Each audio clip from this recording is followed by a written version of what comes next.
Now let's turn to the Senate side and talk with North Dakota Senator Kevin Cramer, who's a member of the Environment and Public Works Committee. Mr. Cramer, welcome back. Thanks so much for your time. And let me just begin with this simple question. In your judgment, right now, if there was a vote today or tomorrow, would the Republican Senate conference carry the infrastructure bill? Would a majority vote for the infrastructure bill? I kind of have my doubts, Larry, not because the framework in and of itself is awful. It's a typical bipartisan negotiated deal where there's a lot to like and a lot not to like. But the reason I think it wouldn't carry the day yet is because there's still too much unknown. There are a lot of presumptions built into the pay-fors, for example, like $72 billion from unemployment insurance integrity. There are some good things like $80 billion repurposed from the recent COVID relief package. There's some good things and some bad things, but the lack of detail is always, generally leads to a default of a no vote. So we need to know a lot more. Yeah, I just saw Senator Marshall came out and basically said he was so annoyed at Biden for, double crossing that he didn't think he'd vote for it. But you're the first one. You're absolutely right, sir. The details are vital, both the pay-fors and the spending side. There's a lot we don't know. Let me ask, Kevin, something that was near and dear to my heart. You and I have talked about this. I've talked about it with Hovind and lots of people. The NEPA permitting regs, which were reformed by President Trump. We worked on that. My team at the NEC worked on that. Yes. We worked with all of you, Dan Sullivan included. Are these NEPA permitting regs in this package? No one has said they are. Well, when no one says they are, there's a good chance that they aren't. And therein lies one of the great examples of what you're talking about in terms of the lack of details. So in the bipartisan Environment and Public Works Committee, so I happen to be the ranking Republican on the Transportation Infrastructure Subcommittee. We worked really hard on some NEPA reforms, insisted on some NEPA reforms in the surface transportation bill. So that's the highways bridges piece, $304 billion. Now there's another $100+ billion additional new money.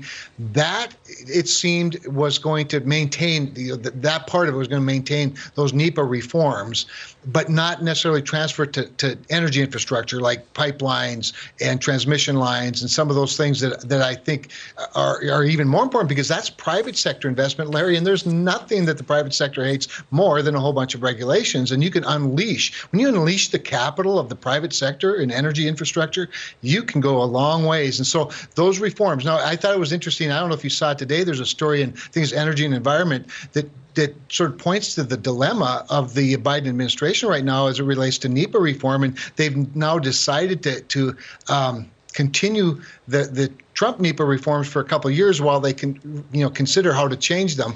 And the dilemma is, of course, those NEPA reforms are important to building green energy infrastructure, resiliency, and the things that are important to them. So the same thing that bites the traditional infrastructure is now biting them. And there's, as you know, and as you pointed out, and as you accomplished, there's a more efficient, better way to do it that doesn't compromise the integrity of environmental protection at all by streamlining the NEPA process. Well, that's the thing. I mean, we always talked 10 years ago with Obama about shovel-ready.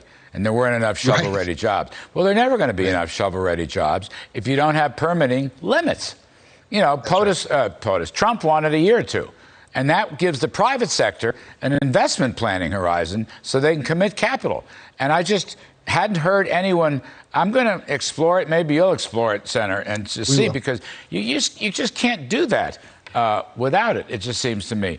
In the Senate, how do you read the process? Now, my opening riff this evening, I said reconciliation sounds like some neutral process term, but what it really means is a tsunami of entitlement spending and tax hikes, which are going to damage the economy enormously.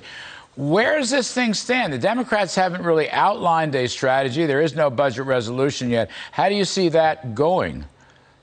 So you inserted already, for example, Senator Marshall's frustration with this reconciliation conversation taking place apart from now the bipartisan package. And of course, First, it wasn't part of it. Then all of a sudden it was part of it. And now it's not part of it again. And I listened to your interview with Kevin McCarthy. And I just think a trust has been broken at this point. That's going to be very difficult to restore.